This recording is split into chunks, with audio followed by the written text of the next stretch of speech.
Yun know, susubok tayo ng iba dahil ang tagal pag gamitin nung isang unit. Papasubok sa atin tong Ranger 150. Napanood ko lang to kanina sa vlog. Mabibrate. Okay. Mataas. Mataas pero okay. So guys, nagte-test ride tayo ng FKM na Ranger 150. Hindi ako sanay, ang taas niya. May naalala ako sa kanya yung feels na to. Itong mabibrate, tas mataas yung tawag doon, gulay board. Yung TBS, yung XL 100, yun yung naalala ko dito.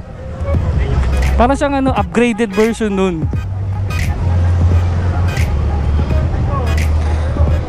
Maalog siya pero pagka umaandar ka na, hindi mo na mararamdaman yung alog.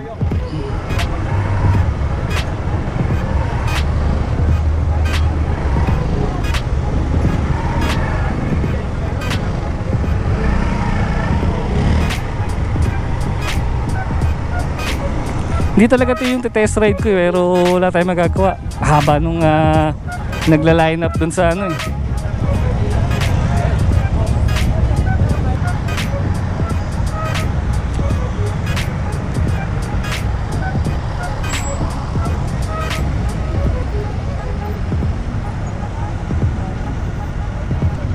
Thank you. Ito medyo delay ang nito, ang torque nito. Compare mo dun sa Bristol kanina. Nakababa yung paa. Bading, nakababa yung paa. Nakakatakot kasi hindi ko gamay yung mga gantong motor.